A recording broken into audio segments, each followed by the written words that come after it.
What's going on, everybody? Welcome back to StrangeVoodooTV. I'm Buddy Strange, and let's get into this week of AAF. Alright, first off, the win of the week is going to be the Atlanta Legends winning over the Memphis Express.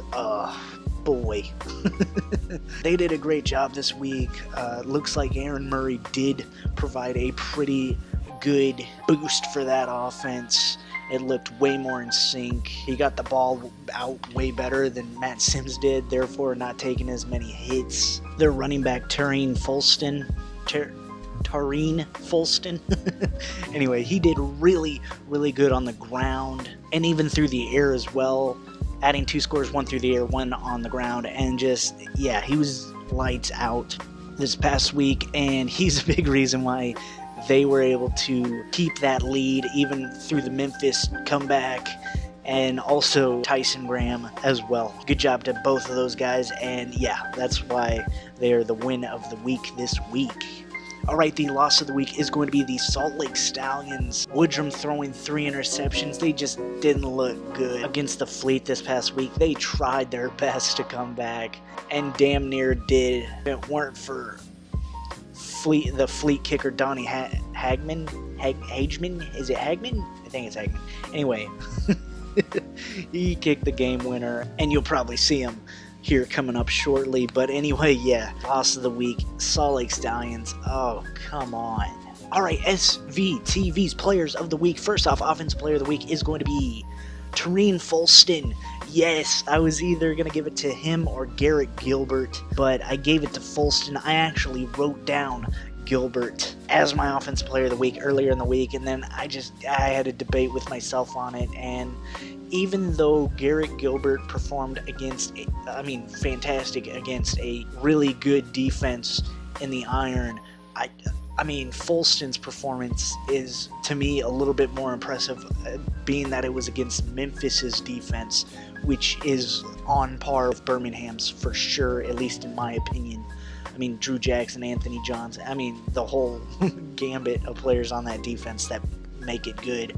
And Folston was able to rip them up on the ground and through the air, receiving the ball, and I just had to give it to him this week for that great performance. Alright, defensive player of the week is going to be, yes, Cameron Kelly, getting 3 interceptions. Are you kidding me, Woodrum? He was Woodrum's favorite target all day, snagging 3 interceptions and even a touchdown, a pick 6 off of one of those interceptions that went, I think, 23 yards and for the score, and that was Woodrum's best throw all day. Now, Cameron Kelly of the San Diego Fleet definitely deserves it this week. He was all over the field, and now, with that performance, is tied for the league lead in interceptions with 3. That's crazy. In just one game, he just knocks out 5 games worth of other people's stats. Anyway, good job, Cameron Kelly. Alright, special teams player of the week is going to be Donnie Hagman, kicking the game winner as well as going 3 out of 4. He missed his first kick, but went 3 out of 3 on his next kicks, including the game winner that we talked about, which was from a pretty impressive 44 yards out. He hit it, they won it, and as you can see in this picture, he's getting carried off like the champ he is. He's been solid throughout this whole season. One of the best kickers in the league with Youngahoku and Dennis the Menace McGinnis for Memphis. Even though he's only played 2 weeks, he's been pretty lights out as well. Yeah, had to give it to Hagman this week. Good job, buddy. Alright, now for the highlight package of the week. Take it away and enjoy. Pulls up, now flushed out. Wolford got to take off, rolling to his right, throws across his body, and it's intercepted. Picked off by Smith, working that right sideline. He's got to beat Bunch, making his way inside another offensive lineman defeated. It's a pick 6. He'd be perfectly content if there was another one this week. Throwing downfield. Has a man. Richardson in the backfield next to Perez. Steps up into the pocket.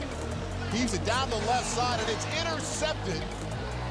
Intercepted by number 29, Keith Reeser, down the right side, inside the 5. Touchdown, Orlando. Gonna throw on first down, and Woodrum picked off at the 20-yard line. It can't be. Are you serious? Cameron once again. Colson. Third in the yard. He's got them in some. Colson still on his feet. Possession relatively close. Second and 6. Price. Two wide receivers to the right. Avoids pressure. Gets out of the pocket to the right side and finds a wide open wide receiver. That's the running back, Brandon Ross. Touchdown Iron. Colston's checked back in. Murray, though, wants to throw, and Guy's got a man. Touchdown! Aaron Murray goes to Colston. Woodruff taking a shot down the right sideline. Has a man. It's caught. Deep I formation. Hand it off, and just like that, he walks into the end zone. His 8th rushing touchdown of the season. The Iron picks up the blitz there and going deep. Caught. Woodside. Down. 47 seconds left on the clock. Berkovici going deep up the left sideline. Pass is caught. Burko has a man. It's got that Ford. Woodruff rolling out to his right. Trying to buy some time. Throwing it into the end zone. It's caught by Kenny Bell. You can hear him yelling at Bell before the snap. That murder. McGee. Terrence McGee trying to get there. McGee diving for the pylon. Terrence McGee, what an effort. 10 for Gilbert. Down the slot, wide open. Touchdown, Scott Orndorff. And The snap, the hold, the kick is up, and the kick is good. The Fleet win it. All right, everybody, I hope you enjoyed that highlight package. If you are enjoying these highlight packages, please tell me in the comments down below. I love putting them together for you, and I would love to hear your feedback on them, so I appreciate it.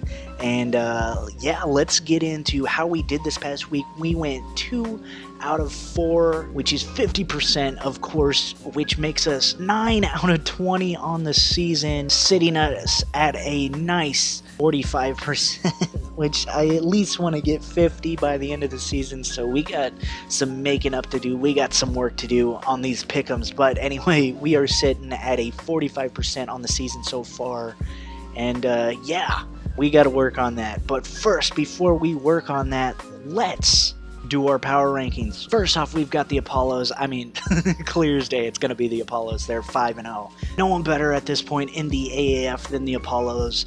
Next up is going to be the San Diego Fleet for me. I mean, I know they lost against Memphis. I know they're second in the Western Conference, I think, right below San Antonio. They're tied, but to me, I don't know. I think their offense is a little bit better. Their running game with Watson and Gardner is perfect. They're just missing Philip Nelson right now, but Berkovici, I think, is going to be all right in the interim role. Their receivers, led by Spruce, very good. Their tight end groups, definitely the best in the AF right now. Their line is solid. Their defense can compete. Tarpley is a force to be reckoned with, as well as Moeller on the back end. I think San Diego's at a good place right now, and I'm going to put them at number 2. Followed up by, at number 3, the Commanders. Yes, the Commanders are moving their way up. They are at number 3 on the list. Like I said, I think Woodside, if you keep him in and you just continue to play him and use him to your advantage, yes, you're going to keep winning. Fair on the backfield's awesome. The likes of McKay and Ward and Ayers, I mean, you got a solid receiving core. That defense is on the rise, and you're doing good there. San Antonio, keep it up, and you're going to be at number 3. Number 4 is going to be the Iron. Yes, they have dropped. They have lost 2 in a row, and it's not looking good right now. They even replaced Perez in the last game. He wasn't doing too good to begin with, and after week 1, Perez lost all of his magic, so to speak, and people were just trying to continue his lore, I think, for a couple weeks, but now are kind of figuring out that Perez probably isn't the answer for Birmingham in the long run, but maybe for now, because, you know, he did get him to 3-0. Trent Richardson kind of got him to 3-0. And, I mean, to be fair, he's not getting help from his wide receivers either, but, you know, he's a little shaky. But they are going to be number 4. Number 5 is going to be the Hot Shots. Yes, they've been struggling for sure, and it's not looking good for them at the moment, but I still have a little bit of confidence in them that they might be able to kind of be one of those middle round teams. They might just slip in if they can get a good late run, but right now it's not looking good for them. I think they're one of the teams that just miss the playoffs, the AAF playoffs. Anyway, yeah, it's not looking good for them right now. They are at number 5. Number 6 is going to be, surprisingly, at least to me, the Atlanta Legends beating my Memphis Express. So you gotta obviously put them ahead, and Salt Lake Stallions are really bad right now as well. So yeah, Atlanta Legends moving to 2-3 on the season, which I am very, I'll be honest with you, I'm surprised, but not as surprised because last week I told you that they could be moving up the ranks with a spark by Aaron Murray. He definitely provided it. Tareen Folston stepping up on offense. They're working together cohesively, adding a good element to that offense that wasn't there with Matt Sims. And then their defense has been stepping up pretty well over these past couple of games. I think they're starting to find their rhythm after having to switch coaches late in the offseason, or the preseason, I guess.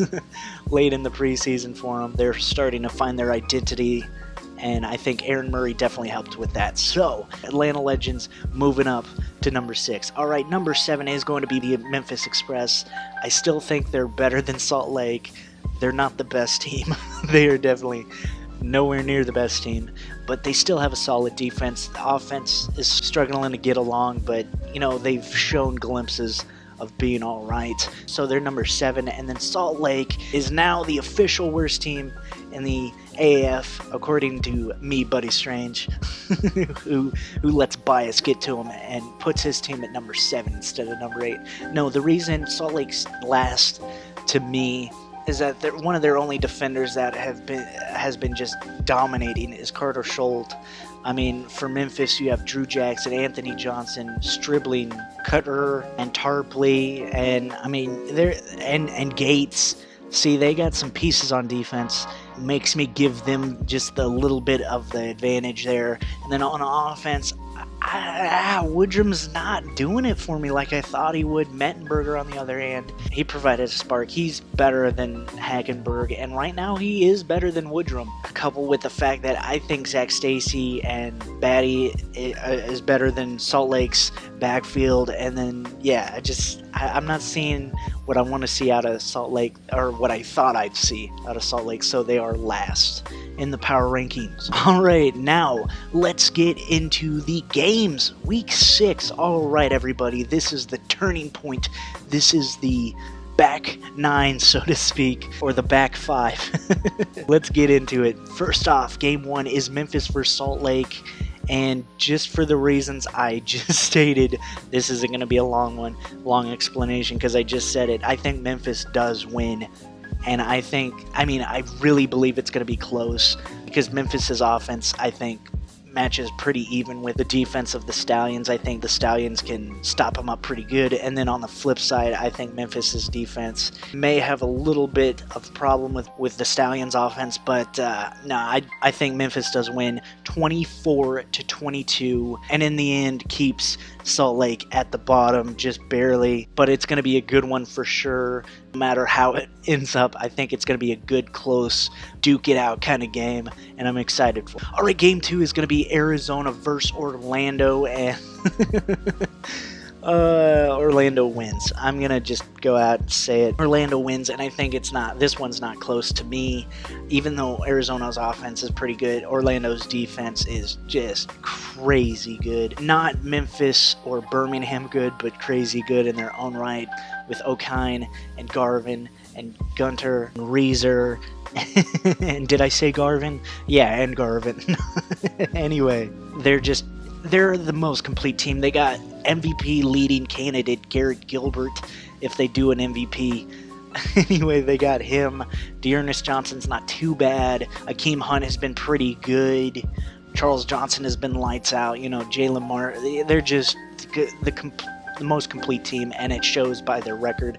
And I think they win 33-19. I don't think it's close. I think Arizona may compete in the beginning and then it just gets out of hand and they end up losing pretty bad. I think Wolford throws a couple picks, maybe even a pick six. I think Garvin gets one, and he may be the pick six. Who knows? I don't think it's going to be a good day for Arizona. But Orlando, yeah, pretty good day. They move on to 6-0. All right, Game 3, San Antonio versus Atlanta. San Antonio coming to Atlanta. Atlanta on a hot streak, but so is San Antonio after they figured out, hey, if we keep Woodside in there, we're going to win. So after doing that, even though Woodside isn't putting up the best stats, it's keeping momentum, it's keeping a solid base for you to build around, and giving Farrow and the rest of that backfield something to draw attention away. That defense with Bosby and Washington is doing really well, and I think San Antonio stops Atlanta's momentum, brings it to a sudden halt with a 22-15 win over Atlanta. I think Atlanta keeps it close, but I think ultimately San Antonio gets it done in the end and pretty much controls this game outside of maybe some garbage points at the end. San Antonio, all right. All right, and lastly, Game 4, Birmingham versus San Diego. This one is going to be very, very interesting. San Diego coming off a nice win against the Stallions, a close, but a nice win over the Stallions. Birmingham coming off a pretty bad loss, meaning they dropped 2 in a row, and right now I think they'll drop 3 in a row. I do think San Diego does win. I think it's going to be a low-scoring game. I think the defenses, or rather the defense of the Iron, is going to be able to control Berkovici in that offense. Maybe not all game for sure, but most of that game I think they're going to be able to tone down that offense. And then I think just Birmingham offense won't be able to do much in general. And then, you know, the emergence of Cameron Kelly, AJ Tarpley, and the continuation of the dominance by Muller in the back end. I just don't see Birmingham's offense being able to compete with the defense of San Diego, or rather the offense of San Diego in the end. I do think San Diego wins 15-8 over Birmingham. So again, not a high scoring game, but I think it is, you know, somewhat competitive, but in the end San Diego's a little too much for Birmingham. Alright everybody, that is going to do it for us here today. I hope you enjoyed this video. If you did, hit that like button. If you haven't already, hit that subscribe button. We are trying to grow here, and that is one of the ways you do it, or so I'm told. So anyway, I hope you enjoyed that gaming video that was posted on Wednesday. If you haven't seen it, go check it out. It's a good one. It's a funny Skate 3 video, and I hope you enjoy that one, as well as a mock draft coming right up for you guys, right around the bend. Either over the weekend or early next week, that should be coming out. My first official, Buddy's first official mock draft. So that should be exciting. I can't wait to share with you what I think the picks are going to be, as well as a free agency recap somewhere next week. I'm gonna see about fitting that in there somewhere. But anyway, turn on the notification button so you don't miss that one. And lastly, comment anything down below that you want me to see, and I will definitely look at it. Comment any bold predictions, any predictions of the games that you think. Who do you think is going to win? Who were your players of the week? And everything and anything you want me to see, just comment it down below. So yeah, that's going to do it for us here today. And as always, I'm Buddy Strange. This is StrangeVoodooTV. Keep it strange, people. I'll see you in the next one, and peace out.